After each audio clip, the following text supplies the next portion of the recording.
की क्लास में हमने देखा है किन किन चीजों पे हमारी चर्चा हो गई है, तो एक बार जरूर हम देखना चाहेंगे।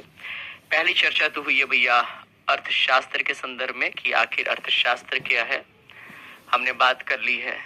हमने देखा है कि अर्थशास्त्र की जो परिभाषा की बात करेंगे, परिभाषा क्या है, डेफिनेशन, इसमें हमने देखा है एडम स्मिथ को देखा है, एडम्स में लिख देता हूँ, एडम समझ जाइएगा। फिर हमने मार्शल को देखा है, मार्शल की बात करेंगे। फिर हमने देखा है रॉबिन्सन को देखा है, रॉबिन्स को हमने देख लिया है। फिर हमने देखा है जेके मेहता को, जेके मेहता साहब को भी हमने क्या कर लिया है, देख लिया है। ठीक है। इसके बाद हमने ये बात भी की होगी कि अर्थशास्त्र क्या है, अर्थशास्त्र की परिभाषा, हमने देखा कि अर्थशास्त्र विज्ञान कैसे है, इन सारी चीजों पे हमारी बात हो गई है। फिर हमने देखा है कि वस्तुओं की बात की है कि वस्तु क्या है, और वस्तुओं के प्रकार की हमने बात की है, प्रकार की हमने बात की है, जिसमें हमने देखा होगा मध्यवर्ती वस्तुओं की बात हमने कर ली होगी। फिर मध्यवर्ती वस्तु के साथ साथ आपको पता है कि अंतिम वस्तु क्या है। फिर हमने देखा होगा कि टिकाऊ वस्तु क्या है, गैर टिकाऊ वस्तु क्या है, कैपिटल गुड्स क्या है, निजी वस्तुएं क्या है, सार्वजनिक वस्तुएं क्या है। फिर हमने मांग के आधार पर भी चीजों को देखा होगा, शायद मैंने आपको जो बताया होगा, तो वहां पर भी हमारी बात लगभग हो गई होगी। उसके बाद हमने कई चीजों को देखा, और लास्ट क्लास आप मुझे बता दीजिए कि क्लासेस कहाँ तक हुई है, तो एक बार मुझे भी आसानी होगी चीजों को समझने में। आप मुझे बताइए कि क्लासेस जो है कहाँ तक हुई है, एक बार कमेंट करके बताइएगा कि क्लासेस कहाँ तक हुई है। कमेंट करके क्या करिए, मुझे बताइए कि लास्ट क्लास हमने कहाँ तक देखा है और कहाँ तक इसकी पढ़ाई हुई। सालू मिश्रा, जय श्री राम, और जय श्री राधे कृष्ण सर जी, सालू मिश्रा, ओके, जय श्री कृष्ण राधे कृष्ण जो भी हैं, है ना, सबकी जय हो। हाँ, रत्नेश कुमार है, ठीक है। अच्छा ये बताइए, सालू, रागनी, अनुराधा कुमारी हैं, रमन कुमार हैं, जितने भी लोग मुझे देख पा रहे हैं, सुन पा रहे हैं, अब तक ये जितनी भी कक्षाएं हुई हैं, जो भी मैंने क्लासेस आपसे ली हैं, मतलब मैंने ली है नहीं, मतलब मैंने आप लोगों के लिए जो क्लासेस ली हैं, ये बताइए कि क्या मैं आपको समझा पाया हूँ, बात समझ में आ रही है मेरी बात। किसी भी टीचर के लिए सबसे ज्यादा महत्वपूर्ण यह होता है कि जो टीचर कहना चाहता है वो अपने बच्चों को समझा पाता है या नहीं समझा पाता है, ये ज्यादा महत्वपूर्ण है। और दूसरी बात यह है कि आज का जो दौर है वो दौर सीधे तौर पे पता है कि सूचनाओं का दौर है। सूचना कहने का मतलब है आपके मोबाइल पर, गूगल वगैरह पर पता नहीं कितनी सूचनाएं एक सेकंड में आ जाती हैं, ठीक है। रागनी यादव का एक है कि मांग के नियम के अपवाद, गिफिन वस्तुएं वगैरह हमने बात की है, वेवलन वस्तुओं की बात कर ली है, ये सब कुछ हमने बात कर लिया है। उसके बाद हमने देखा होगा पूरक वस्तुओं की बात की थी शायद, है ना, पूरक वस्तुओं आदि की हमने बात कर ली, ठीक है। अब हम देखेंगे साथियों, सबसे पहले हम देख रहे हैं कि आखिर हमें समझना है, जैसे वस्तु और सेवा का उत्पादन किया जाता है तो हमें समझना है कि सेवाओं की बात करें, किसकी बात करें, सेवा, मैं लिख रहा हूँ सेवा, याद रहेगा ना। और इसके लिए शब्द हम यूज करते हैं भैया, सर्विसेज का हम यूज करते हैं। क्या यूज करते हैं, सर्विसेज, जैसे शब्दों का क्या किया जाता है, यूज किया जाता है, ये बात समझनी है, सर्विसेज। ध्यान से समझिएगा, सर्विसेज क्या है, सेवा क्या है, ठीक है। और सर्विसेज को समझने के लिए आपको इधर मैं लिख देता हूँ, गुड्स की भी बात लिख देता हूँ। गुड्स का मतलब मैं ऑलरेडी बता चुका हूँ कि इसका मतलब होता है वस्तु, और दोनों शब्दों को जब हम साथ में लिखते हैं तो इसको हम कहते हैं कमोडिटी कहा जाता है, ठीक है। अब सेवा क्या है इसके विषय में बात करता हूँ, देखिएगा, जैसे गुड्स और सेवा के बीच अंतर की बात करेंगे तो हमें समझना है कि गुड्स क्या होता है। मैंने बताया कि ये दृश्यगत होता है, मैंने कल ही बताया है या लास्ट क्लास में हमने बात की, ये दृश्यगत होता है, मैंने बता रखा है ना, दृश्यगत होता है ना, ठीक है। दूसरी बात मैंने आपको बता रखी है कि इसका क्या होता है, मौद्रिक मूल्य होता है, मैंने आपको बता रखा है मौद्रिक मूल्य होता है, मौद्रिक मूल्य होता है, मूल्य होता है, ठीक है। इसकी कुछ ना कुछ कीमत होती है, ठीक है। और ये आपको मानवीय आवश्यकताओं की पूर्ति करती है, मैं लिख दूं, मानवीय आवश्यकताओं की क्या करती है, ये पूर्ति करती है, आवश्यकताओं की पूर्ति करती है, या पूर्ति ये करता है, उसको हम क्या कहेंगे, वस्तु कहते हैं। यहाँ तक कोई दिक्कत नहीं है किसी व्यक्ति को। दूसरी बात हम देखेंगे सेवा क्या है, पहले समझ लीजिए। देखिए, सेवा के विषय में अगर मैं आपको बात बताने की कोशिश करूं तो सेवा जो है साथियों, वो दुनिया का हर एक व्यक्ति किसी न किसी रूप में, चाहे मैं हूं, आप हूं, दुनिया का कोई भी एक व्यक्ति होगा, वो हर संदर्भ में आप देखेंगे। अच्छा, रीमी कुमारी हैं, उनके साथ कुछ घटनाएं घटी हैं निश्चित तौर पे। रिमी जी है शायद, है ना, रिमी। अब चलिए भगवान से प्रार्थना है कि जल्दी वो स्वस्थ हो जाएं और निश्चित तौर पे वो स्वस्थ हो भी जाएंगे। बहुत ज्यादा उनका ख्याल रखिए आप फिलहाल के लिए, है ना। ठीक है, उनका ख्याल रखिए थोड़ा सा।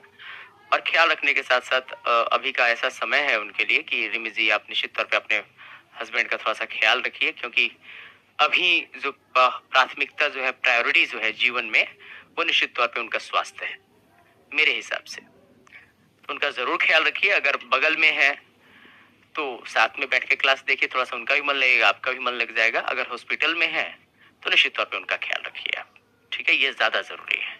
ठीक है, अगर बहुत ज्यादा तकलीफ में है तो उनकी हम बात करेंगे। हमने कहा कि सेवा जो है, सेवा की हम बात करेंगे। सेवा, देखिएगा साथियों, हम और आप जो है दुनिया में सेवा से क्या है, घिरे पड़े हैं। चारों तरफ सेवाओं का जाल है। अब इसको आप समझिए। सेवा के संदर्भ में आपको समझना है कि सेवा की एक पहली विशेषता होती है जिसको हम कहते हैं सेवा। क्या होता है वो भैया? अदृश्य होता है। क्या होता है? अदृश्य। इसको हम अदृश्य कह लें या इसी को हम कहेंगे अगोचर कहते हैं। क्या कहते हैं? अगोचर। जैसे आपने देखा होगा गोचर होता है, एक होता है अगोचर होता है। तो हम जिक्र कर रहे हैं कि ये अगोचर होता है। जैसे ना आप एक कहते हैं दृष्टिगोचर होता है, यानी कि देखा जा सकता है। अगोचर का मतलब जिसको हम देख नहीं पाते हैं। तो ये बात आपको ध्यान में रखनी है। यानी कि ये क्या होता है? इंटेंजिबल। मैं लिख देता हूँ, इंटेंजिबल कॉन्सेप्ट होता है, इंटेंजिबल होता है, ये अदृश्य होता है। ठीक है, अदृश्य होता है। लेकिन आपको समझना है कि ये अदृश्य होने के साथ साथ हमें समझना है कि इसकी क्या होती है? मौद्रिक कीमत होती है। मौद्रिक कीमत होती है। मौद्रिक कीमत होती है। ये बात समझनी है आपको, कीमत होती है ना। क्योंकि अर्थशास्त्र में किसी भी चीज की जब तक कीमत नहीं होगी तब तक उसका कोई महत्व नहीं है। ये बात मैं बता रहा हूं। तो सर्विसेज का एक अवधारणा तो ये है कि ये इंटेंजिबल होगी। हम बात करेंगे कि ये और इसकी मौद्रिक कीमत होती है। मौद्रिक कीमत मतलब इसकी कुछ वैल्यू है जिसको हम बाजार में खरीद और बेचते हैं, खरीदते और बेचते हैं। ठीक है, मैंने कहा कि दृश्यगत है या अदृश्य है ये। तो निश्चित तौर पे जब ये अदृश्य होगा तो निश्चित तौर पे हम कह सकते हैं, यहाँ से आपको पता है कि जब ये अदृश्य है तो भैया इसमें वजन होगा या नहीं, ये कमेंट करके बताना है ना। कमेंट करके बताइए। और क्या इसमें इसकी कोई आकृति होगी, आकार होगा या नहीं, सबसे पहले आपको बताना है। तो आपको पता है कि जब ये अदृश्य होगा तो न तो इसमें वजन होगी और ना ही इसमें आकार होगा। जबकि वस्तुओं में वजन भी पाई जाती है और आकार भी पाई जाती है। ठीक है, तो हमें ये बात समझनी है कि जब भी आप कोई भी ऐसी चीज जो दृश्यगत ना हो, जिसे आप देख ना सकें, और सबसे बड़ी चीज आपको ध्यान रखनी है कि जिसको आप स्टोर नहीं कर सकते। मैं लिखता हूं, स्टोर नहीं किया जा सकता है। स्टोर नहीं किया जा सकता है उसको हम क्या कहते हैं? सेवा कहते हैं। जैसे वस्तुओं को हम स्टोर करते हैं, जैसे मान लीजिए कि ये पेन ही बनाई गई है तो पेन को हम स्टोर कर सकते हैं। पेन को हम क्या कर सकते हैं? स्टोर कर सकते हैं, स्टोर किया जा सकता है। ठीक है ना। आलू को हम स्टोर कर सकते हैं, चावल को स्टोर कर सकते हैं, कपड़ा बनाकर हम गोडाउन में रख सकते हैं, घड़ी बनाकर हम गोडाउन में रख सकते हैं। लेकिन सेवा चूंकि वो दृश्यगत नहीं है, उसको देख नहीं पाएंगे, आकार नहीं है, तो हम उसको स्टोर कैसे करेंगे? सवाल तो सिर्फ यही है, कहाँ आप रखिएगा। तो इसको स्टोर नहीं किया जा सकता है। और दूसरी बात हमने की है कि अगर मैं कहूं कि जब इसमें वजन नहीं है, आकार नहीं है, तो आप ये बताइए क्या आप इसको अपने हाथों से, सिंपल सी बात मैं लिख रहा हूं, अपने हाथों से उठा सकते हैं क्या? उठाना समझते हो ना। यानी कि सिंपल सी बात करूं मैं, आपको कमेंट करके बताना है। मैं यहाँ पे लिख रहा हूं यस और यहाँ पे लिख रहा हूं नो। जैसे ये पेन है तो पेन वस्तु है, आकार है, तो मैंने इसको हाथ में उठा लिया। लेकिन ये चीज जब अदृश्यगत होंगी, जिसको आप देखेंगे नहीं, तो क्या आप इस चीज को उठा पाएंगे हाथों से अपने? कमेंट करके बताइए, क्या इसको उठा सकते हैं आप? कमेंट करके बताइए, उठाइएगा हाथ से। क्या आप में इतनी क्षमता है, इतनी परिस्थितियां हैं कि आप उन चीजों को उठा पाएंगे? कमेंट करके बताइए थोड़ा सा। उठा पाइएगा? तो सिंपल सी बात है कि जब इसकी आकृति नहीं है, इसमें वजन नहीं है, तो आप इसको अपने हाथों से उठा भी नहीं पाएगा, यानी कि आपका जवाब होगा नहीं। यानी कि कोई भी ऐसी चीज, सिंपल सी मैं बात करूं, ध्यान से समझिए, अब मैं बता रहा हूं, कोई भी ऐसी चीज जो अदृश्य हो, यहाँ पे आपको दिख रहा है ना, जो अदृश्य हो और जो आपके पैरों पर नहीं गिरे, पैरों पर नहीं गिरे, मतलब अगर ये है तो इसको अगर हम उठाएंगे तो छूटेगा, तो पैरों पर गिरेगा। इसमें आकार है, वजन है, तभी तो उठा रहा है ना। तो मैंने कहा कि कोई भी ऐसी चीज जो अदृश्य हो और जो आपके पैरों पर ना गिरे, लेकिन जिसकी मौद्रिक कीमत होती है, उसी को हम क्या कहते हैं? सेवा कहते हैं। ठीक है, उसको हम क्या कहते हैं? सेवा कहते हैं। अब जैसे मैंने कहा कि मौद्रिक कीमत की बात की है, जिसकी मौद्रिक कीमत हो, अब ध्यान से समझिए, सर्विसेज की बात हम देख रहे हैं, भी तो उठा रहा है ना। तो मैंने कहा कि कोई भी ऐसी चीज जो अदृश्य हो और जो आपके पैरों पर ना गिरे, लेकिन जिसकी मौद्रिक कीमत होती है, उसी को हम क्या कहते हैं? सेवा कहते हैं। ठीक है, उसको हम क्या कहते हैं? सेवा कहते हैं।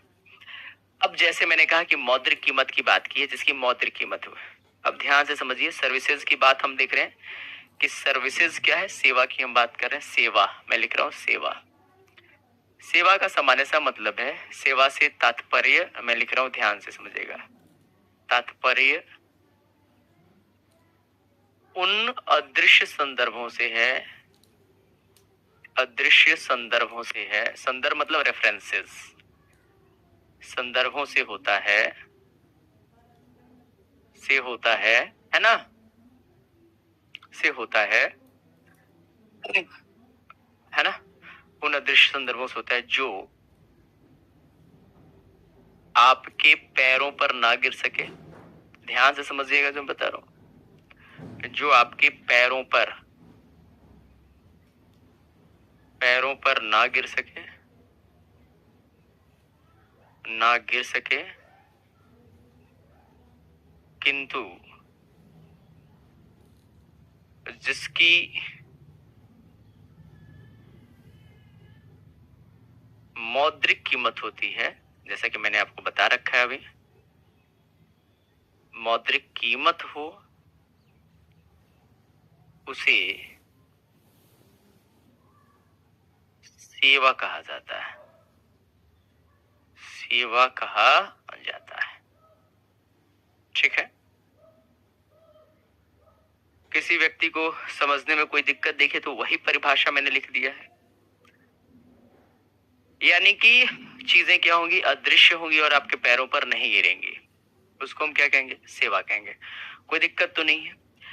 अब जैसे मैं आपसे कहूं कि मैंने कहा कि जैसे मैं कहूंगा कि मैं एक एग्जाम्पल दूं, पिछले 5 दिनों से मैं कहूं, पिछले 5 दिनों से मैं देखूं, या जो भी आज की चौथी क्लास है, जो भी आपकी क्लास है, लेक्चर नंबर 4 दिख रहा है, पिछले 4 दिनों से हम क्या कर रहे हैं?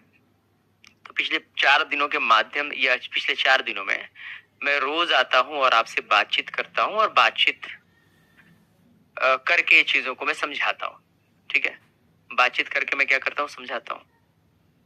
और ये जो मैं बातचीत कर रहा हूं, क्या इसमें कोई वजन है? कितना केजी मैंने बातचीत की? कोई वजन है? कोई आकार मैं बताऊं आपसे मेरी बातचीत का? मैंने जो पढ़ाया है उसका कोई आकार, कोई वजन? वजन की मैं बात कर रहा हूं, वेट, जिसको हम तौल सकें। गुणवत्ता की बात नहीं कर रहा हूं। गुणवत्ता या क्वालिटी अलग चीज है ना। सिंपल सी बात है कि मैं कह रहा हूं, ध्यान से, यहाँ पे मैं लिख रहा हूं तराजू है। तराजू समझते हो ना? ऐसे तराजू बनाई जाती है, आपको ये पता है। और यहाँ पे मैंने रखा है सेव। ठीक है, और इस तराजू में रखा है हमने पढ़ाई, मतलब है ना, तो पढ़ाई, ये तराजू क्या करेगा कि सेव की क्या करेगा, इसका वजन बता सकता है। लेकिन ये तराजू क्या ये बता सकता है कि सेव अच्छी है या बुरी? नहीं बता सकेगा। गुणवत्ता नहीं, गुणवत्ता या क्वालिटी नहीं। तो हम बात कर रहे हैं कि इसमें हम ये नहीं देखते हैं कि वजन कितना है या सारी चीजें, हम उसकी बात हम नहीं कर रहे हैं। हमने वही बात की कि मैं पिछले 5 दिनों से मैं आपको पढ़ा रहा हूँ या 4 दिनों से पढ़ा रहा हूँ। तो मैं अगर आपसे पूछूं कि मैंने कितना केजी पढ़ाया, तो आप शायद ना बता पाए। और मैं लगातार 4 दिनों से बात कर रहा हूँ, तो चूंकि ये अदृश्य, तो मेरी बातचीत क्या है आपके लिए, ध्यान से समझते चलिए। बातचीत क्या है मेरे लिए? ये अदृश्य संदर्भ है, ये आप देख नहीं पाएंगे। इसकी कोई मौद्रिक सॉरी बात करें, इसकी कोई आकृति नहीं है, इसका कोई वजन नहीं है। लेकिन जो मैं ये बातचीत कर रहा हूं आपसे, जो भी हमारे और आपके बीच वार्तालाप हो रहा है, इस बातचीत के लिए द ऑफिसर्स एकेडमी मुझे क्या करती है, पे करती है, यानी कि भुगतान करती है। भुगतान करती है यानी कि इस बातचीत की क्या है, कीमत है। कीमत है या नहीं? तो मैं ये जो आपसे साथ काम कर रहा हूं, उसकी कीमत है। उसकी कीमत है। और जब कीमत होगी तो वो सेवा होगी। और चूंकि मैंने कहा कि जब कोई आकृति नहीं है, तो मेरे बातचीत को क्या आप उठा सकते हैं? उठाइए। क्या मैंने जो बातचीत की है कि आपके पैरों पर गिर सकता है? कोई आकार है कि गिरेगा? नहीं। तो मैंने वही लिखा है कि जो आपके पैरों पर ना गिरे, किंतु उसकी मौद्रिक कीमत होती है, उसको हम क्या कहते हैं, सेवा कहते हैं। क्या कहते हैं? सेवा कहा जाता है। ठीक है। और सेवा की बात करेंगे, सेवा क्या है? ये भी एक प्रकार की आर्थिक गतिविधि है। तो 2 चीजें आपको समझनी, मैंने सेवा की परिभाषा बता दी। दूसरी बात देखेंगे, अब सेवा क्या होता है कि जितने भी लोग होते हैं, ये आप समझिएगा यहां से। इसकी बात एक और मैं आपको बता रहा हूं। सेवा एक तो स्टोर नहीं होगा, मैंने कहा आप स्टोर नहीं कर सकते हैं। अब जैसे आप देखेंगे कि एक और एग्जांपल मैं आपको दूं और समझाने की कोशिश करूं यहां से, तो आपको 2 चीजें समझनी है कि सेवा प्रदाता, ध्यान से मैं लिख रहा हूं, सेवा प्रदाता, प्रदाता एवं सेवा को अलग नहीं किया जा सकता है। सेवा को अलग नहीं किया जा सकता है। ध्यान से मैं लिख रहा हूं, अलग नहीं किया जा सकता है। नहीं किया जा सकता है। सिंपल सी बात है, नहीं अलग किया जा सकता है। यानी कि जो भी कर्मचारी काम करते हैं, उनको हम, उनका जो कार्य है, उनसे हम अलग नहीं कर सकते हैं। जैसे एग्जाम्पल की बात करूं, मैं आपको पढ़ा रहा हूं, तो मेरे पढ़ाने का जो तरीका है, मेरे पढ़ाने का जो स्किल है, हम उसकी बात कर रहे हैं, जो कौशल है, मैं जैसे आपको पढ़ा पा रहा हूं, मैं चीजों को समझा पा रहा हूं, क्या कोई भी तकनीक के माध्यम से मेरे अंदर जो ये ज्ञान है, मेरी जो विद्या है, विद्या जिसको आप कहते हैं, बार बार एक शब्द आता है कि विद्या चाहिए या जो भी है, या मेरे अंदर जो कौशल है, पढ़ाने का जो तरीका है, क्या कोई मुझसे छीन सकता है? हाँ या ना कमेंट करके बताना है। छीन सकता है? तो ये कमेंट करके बताइए। तो आपका जवाब होगा नहीं। तो सेवा प्रदाता एवं सेवा को अलग नहीं किया जा सकता है। जैसे एग्जाम्पल की बात एक और करें, जैसे कोई डॉक्टर है भाई, क्या है, यहां से ध्यान रखिए, मैंने कहा जैसे कोई डॉक्टर है, डॉक्टर की बात की, ये डॉक्टर का स्किल ये है कि ये बहुत अच्छा ऑपरेशन करता है, सिजेरियन ऑपरेशन या जो भी है, बहुत ज्यादा, मतलब ऑपरेशन अच्छा करता है, हार्ट का ऑपरेशन बहुत अच्छा करता है। तो इस डॉक्टर का जो गुण है, क्या ऑपरेशन करने का जो गुण है, क्या हम डॉक्टर से छीन सकेंगे? तो ये डॉक्टर ने जो प्रदान किया है, और इसके ऑपरेशन के लिए हम क्या करते हैं, इसका भुगतान करते हैं, ये क्या हो गया, सेवा हो गया। सिंपल सी बात हम कहें कि कोई भी एक श्रमिक है, ध्यान से समझिएगा, ऐसा नहीं है, श्रमिक है, और श्रमिक ने क्या किया, आपका घर बनाया।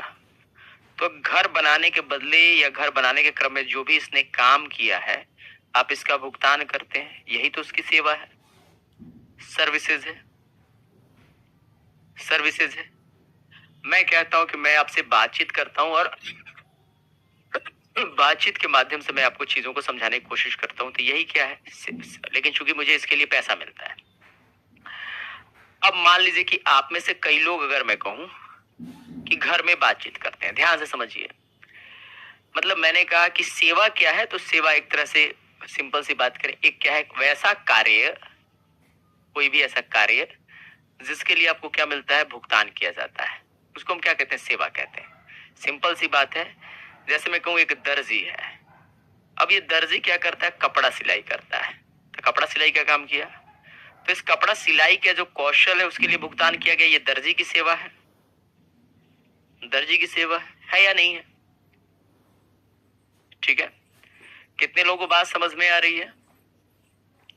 समझ में आ रही है मेरी बात? कितने लोगों को बात समझ में आ रही है?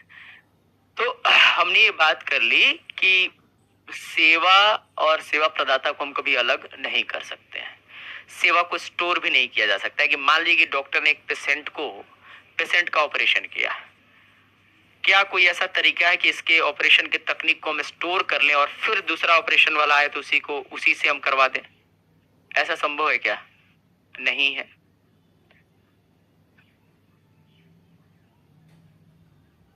ऐसा है क्या?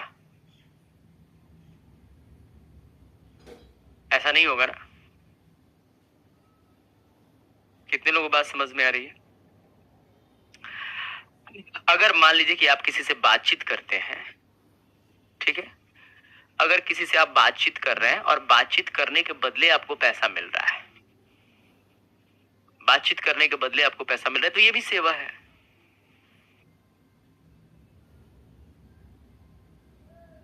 ये भी सेवा है।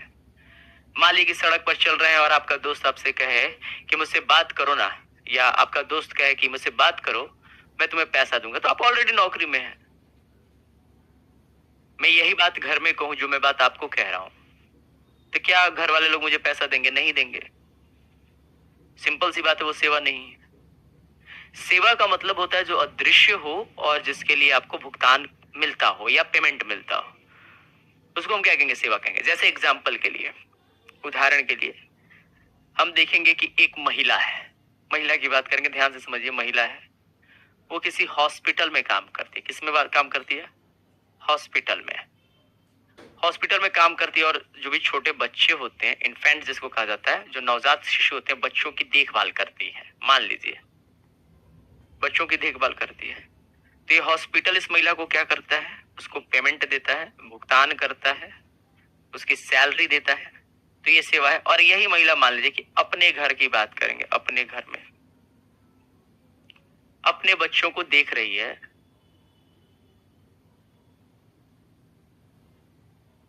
ठीक है, अपने बच्चों को देख रही है, अपने बच्चों को खाना खिला रही है, तो ये सेवा नहीं है, क्योंकि इसकी मौद्रिक कीमत नहीं है। ठीक है,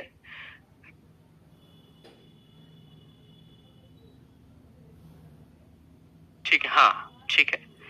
तो हमने दो चीजों को समझ लिया कि सेवा क्या है। रत्नेश जी का एक कमेंट में देख पा रहा हूं, बातचीत करनी चाहिए।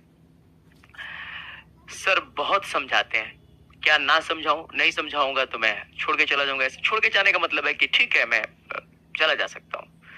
तो सेवा की बात हमने क्या कर ली है, लगभग कर ली है। कोई दिक्कत है किसी व्यक्ति को?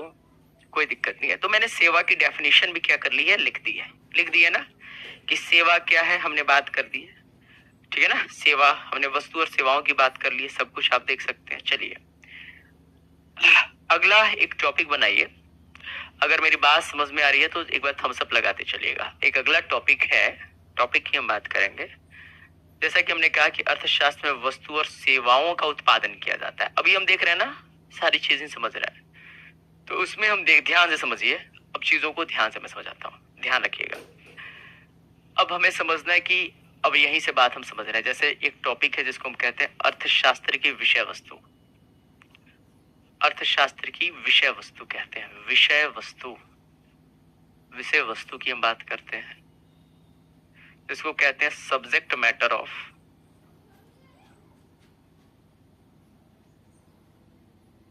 Subject matter of economics. अर्थशास्त्र की विषय वस्तु यानी कि आखिर अर्थशास्त्र में हम किसका अध्ययन करते हैं। वैसे आप सब किसी को पता है कि अर्थशास्त्र में आर्थिक गतिविधियों का अध्ययन किया जाता है, आर्थिक क्रियाओं का अध्ययन किया जाता है। तो देखिए कि अर्थशास्त्र की विषय वस्तु के संदर्भ में भी काफी विवाद रहा है। विवाद कहने का मतलब है इसकी परिभाषा ही विवादित है। मार्शल ने कुछ और कहा, एडम स्मिथ ने कुछ और कहा, हम बात करेंगे कि रॉबिन्सन ने कुछ और कहा है। लेकिन इन सारी चीजों के बावजूद भी आपको ये बात पता होनी चाहिए कि अर्थशास्त्र की जो विषय वस्तु है वो 4 चीजों को लेकर है। कितनी चीजों को लेकर है? 4। एक को कहा जाता है उत्पादन। क्या कहते हैं हम? उत्पादन। और इसके लिए हम शब्द यूज करते हैं प्रोडक्शन। ठीक है, प्रोडक्शन। एक जो चीज होती है उसको हम कहते हैं उपभोग। क्या कहते हैं? उपभोग। इसको कहा जाता है कंजम्पशन। क्या कहते हैं? कंजम्पशन कहते हैं। एक को हम कहते हैं विनिमय। क्या कहते हैं? विनिमय। और इसके लिए हम शब्द यूज करते हैं एक्सचेंज। क्या यूज करते हैं? एक्सचेंज। और इसमें एक जो यूज होता है उसको हम कहते हैं वितरण। क्या यूज करते हैं भैया? वितरण। और इसके हम यूज करते हैं डिस्ट्रीब्यूशन। डिस्ट्रीब्यूशन जैसे शब्दों का यूज किया जाता है। तो हमने डेफिनेशन में भी ये बात ऑलरेडी आपको बताया है। सर हम पॉजिटिव वे में, ठीक है रत्नेश जी, मैं समझ रहा हूं, ठीक है, कोई बात नहीं है, ठीक है, पॉजिटिव नेगेटिव वाली बात नहीं है। चलिए, हमने अभी परिभाषा में भी देखा होगा कि इसमें वस्तु और सेवाओं के उत्पादन, उपभोग, विनिमय और वितरण का हम क्या करते हैं? अध्ययन करते हैं। अब इन्हीं चीजों के विषय में पढ़ना है।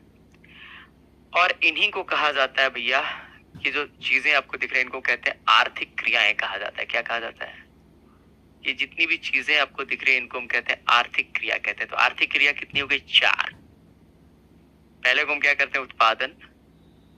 आपको दिख रहा है उपभोग, विनिमय और वितरण जैसे शब्दों को आप देख पा रहे हैं। ये 4 चीजें हैं और इन 4 चीजों के विषय में आपके पास जानकारी होनी चाहिए, तभी आप बात समझ पा रहे। देख रहे हैं ना, हम अर्थशास्त्र का परिचय देख रहे हैं। तो हमें ये समझना है कि यहां से हम देखेंगे, सबसे पहले चीजें कुछ मैं आपको बता दूं। पहले चीज आप देखेंगे कि ये जितनी भी क्रियाएं हैं, उत्पादन, उपभोग, विनिमय और वितरण की हम बात कर रहे हैं, इसमें सबसे महत्वपूर्ण क्या है? अगर आपसे पूछे, ये सारी की सारी आर्थिक क्रियाएं, लेकिन सबसे महत्वपूर्ण कौन सी क्रिया है? सबसे महत्वपूर्ण क्रिया कौन सी है? तो सबसे महत्वपूर्ण क्रिया है, अगर आपसे पूछे तो उसको हम कहते हैं उपभोग को कहते हैं। क्या कहते हैं हम? उपभोग। उपभोग को कहा जाता है। ठीक है, और मैं आपको बता दूं, यहां से कल भी मैंने आपको बता रखा है कि उपभोग क्या है। तो मैंने आपको बताया है कि उपभोग को क्यों कहा जाता है, तो हम समझ लेते हैं यहीं से पहले, उसके बाद हम उत्पादन के पे चलेंगे। उपभोग को मैं लिख रहा हूं क्यों कहा जाता है, तो आपको समझना। उपभोग को सभी, मतलब जितनी भी आर्थिक क्रियाएं होती हैं, सभी आर्थिक क्रियाओं का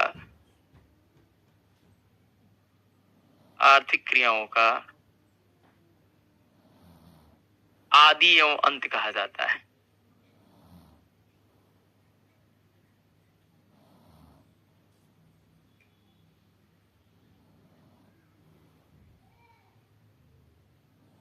आदि एवं अंत कहा जाता है।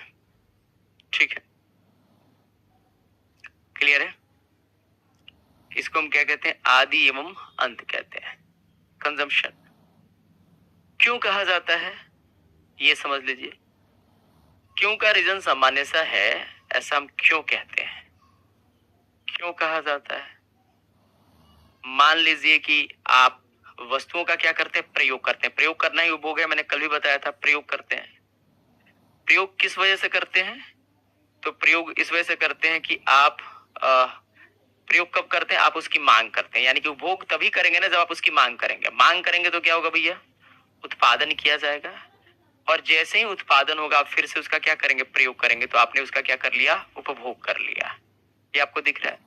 यानी कि जब आप उपभोग करते हैं, तो मांग करते हैं, और मांग जब आप करते हैं तो कंपनी उसका उत्पादन करती है, और जैसे ही उत्पादन होता है फिर से आप उसका क्या करते हैं, उपभोग। यानी कि उपभोग नहीं होता तो उत्पादन नहीं होता, और उत्पादन नहीं होगा तो उपभोग नहीं होगा। इसी वजह से हम इसको क्या कहते हैं कि उपभोग को सारी आर्थिक क्रियाओं का हम क्या कहते हैं, आदि और अंत कहा जाता है। यानी कि उपभोग से शुरू होती है और उपभोग पर क्या होती है, समाप्त हो जाती है। किसी व्यक्ति को कोई दिक्कत है क्या? किसी व्यक्ति को कोई दिक्कत है?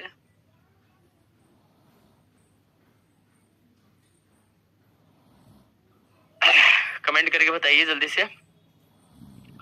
अगर दिक्कत ना हो तो कमेंट करना है आपको।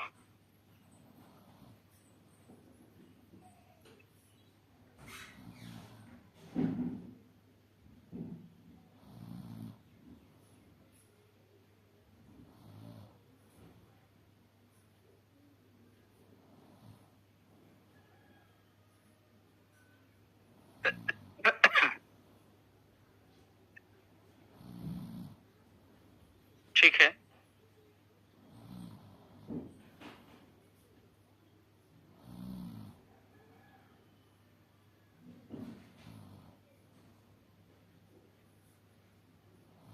कोई दिक्कत हो तो बताइए मुझे।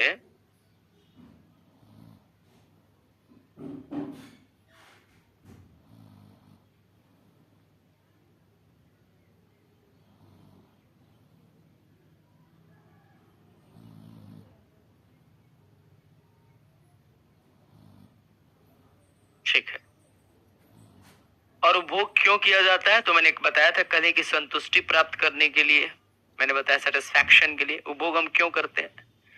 तो भोग क्यों किया जाता है, किसी वस्तु का प्रयोग हम क्यों करते हैं, तो मैंने आपको बताया सेटिस्फैक्शन के लिए, संतुष्टि के लिए। तो अगर आपसे अगर एग्जाम में पूछे कि उपभोग क्या है, तो हम कह सकते हैं कि उपभोग वह आर्थिक गतिविधि है जिससे आपको सेटिस्फैक्शन मिलता है, संतुष्टि मिलती है। सिंपल सी बात है।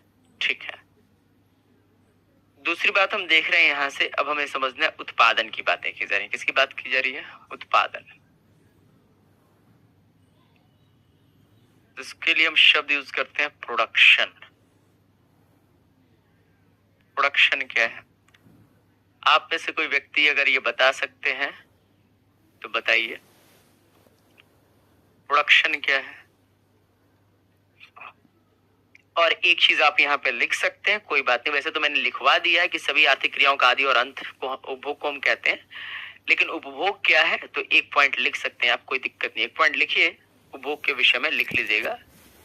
वैसे मैंने यहाँ पे लिख ही दिया, लेकिन फिर भी मैं इसको नोट करवा देता हूँ, लिखिएगा। उपभोग के विषय में लिख लीजिए एक पॉइंट।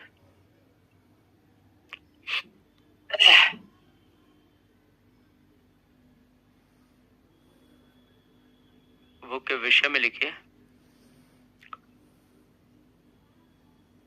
लिखिएगा वह आर्थिक गतिविधि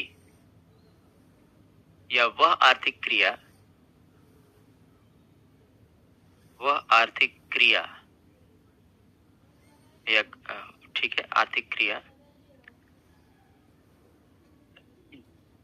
वह आर्थिक क्रिया जो संतुष्टि प्रदान करने के उद्देश्य से किया जाता है, या संतुष्टि प्राप्त करने के लिए किया जाता है।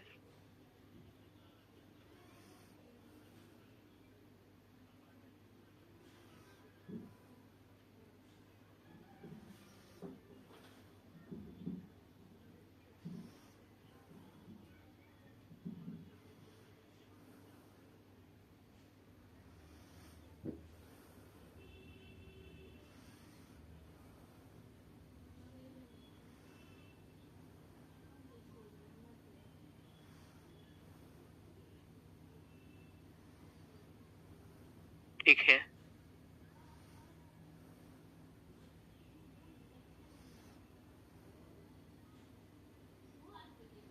लिख लिया आपने कि वह आर्थिक गतिविधि जो संतुष्टि प्राप्त करने के लिए किया जाता है, उसे हम क्या कहते हैं, उसे क्या कहा जाता है, उपभोग कहा जाता है। मैंने आपको बता रखा है। अब यहाँ पे हम बात कर रहे हैं उत्पादन के लिए। किसकी बात कर रहे हैं? उत्पादन।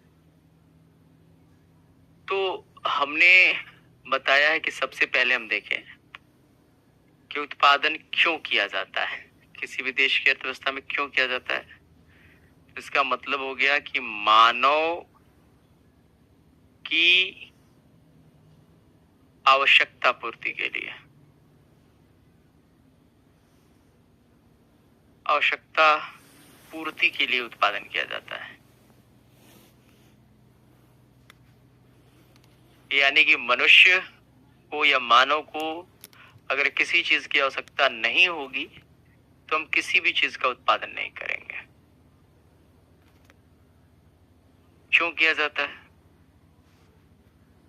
हमने बात की है कि मानव की आवश्यकता पूर्ति के लिए हम क्या करते हैं? उत्पादन करते हैं। ठीक है। अच्छा ये बताइए, ध्यान से समझते चलिएगा, उत्पादन क्या है? हम सीखेंगे उत्पादन क्या है, ध्यान से समझिएगा। क्या है? सिंपल सी बात लिखेंगे कि वह प्रक्रिया,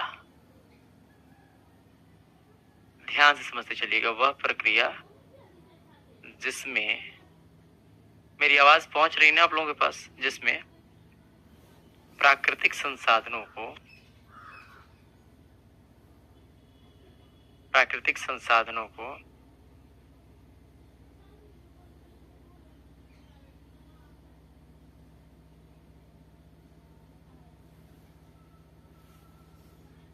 मानव उपयोग की वस्तुओं में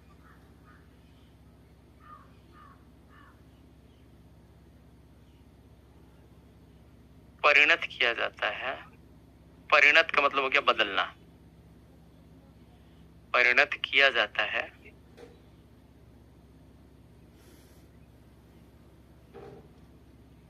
उस प्रक्रिया को हम क्या कहते हैं? उत्पादन कहते हैं।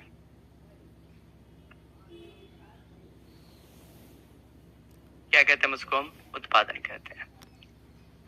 मतलब कोई भी ऐसी प्राकृतिक संसाधन जिसको हमने मानव जरूरतों की वस्तुओं में बदल दिया, वही प्रक्रिया क्या है? उत्पादन है। अच्छा ये बताइए, ध्यान से समझिएगा, मैंने कहा कि उत्पादन क्यों किया जाता है, तो मैंने आपको बताया कि मानव आवश्यकता की पूर्ति के लिए। सिंपल सी बात है, एक एग्जांपल देखिए। जैसे हमने कहा गेहूं, गेहूं से रोटी बनेगी और रोटी से आपकी भूख शांत होगी, तो गेहूं का उत्पादन किया। सिंपल सी बात करें, इस पेन से मैं जो लिख रहा हूं, तो पेन आपकी क्या कर रही है? लिखने की आवश्यकता को पूर्ण कर रही है। सिंपल सी बात, मैं एग्जांपल दे रहा हूं, आवश्यकता की पूर्ति कर रही है, इसी वजह से पेन बनाई जा रही है, उत्पादन किया जा रहा है, मैन्युफैक्चरिंग की जा रही है। समझ में आ रही है बात?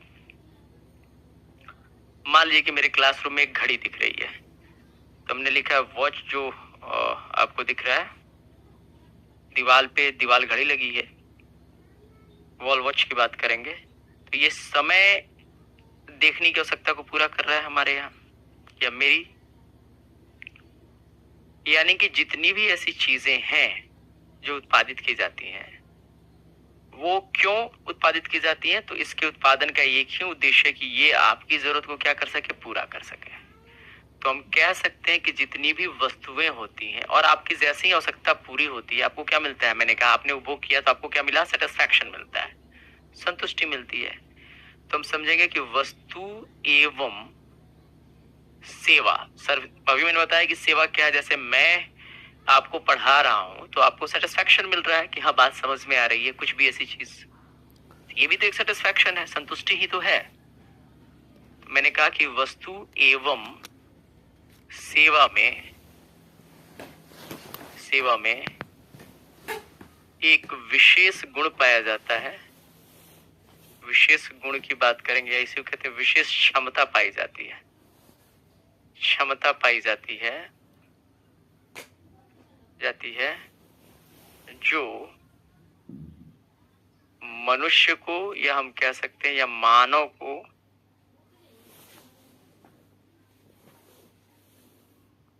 संतुष्टि प्रदान करता है। प्रदान करता है। जैसे पेन में एक विशेष क्षमता है जिससे वो लिखता है और लिखकर आपको संतुष्टि मिलता है। गेहूं में एक विशेष क्षमता है जिससे आपको संतुष्टि मिलती है।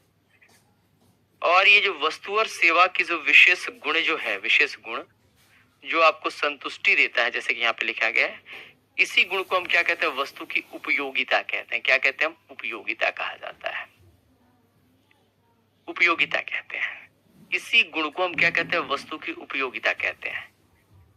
तो अगर मैं ये कहूं कि उत्पादन में हम वस्तु और सेवाओं का उत्पादन किया जाता है, वस्तु और सेवाओं का उत्पादन किया जाता है जरूरतों को पूरा करने के लिए, यानी कि संतुष्टि पाने के लिए। और संतुष्टि प्राप्ति ही जिस वस्तु से हमें मिलती है उसको हम क्या कहते हैं? उपयोगिता कहते हैं। मैंने आपको बताया अभी। तो क्या हम ये नहीं कह सकते कि उत्पादन क्या है? तो हम कह सकते हैं कि उत्पादन जो है वो उपयोगिता का सृजन है। उपयोगिता का सृजन यानी कि वस्तु और सेवाओं का उत्पादन है ना, जिससे हम अपनी जरूरतों को पूरा करना ही क्या है? उपयोगिता का सृजन ही क्या है? उत्पादन है। कह सकते हैं कि नहीं कह सकते हैं? हाँ या ना? कह सकते हैं ना जी?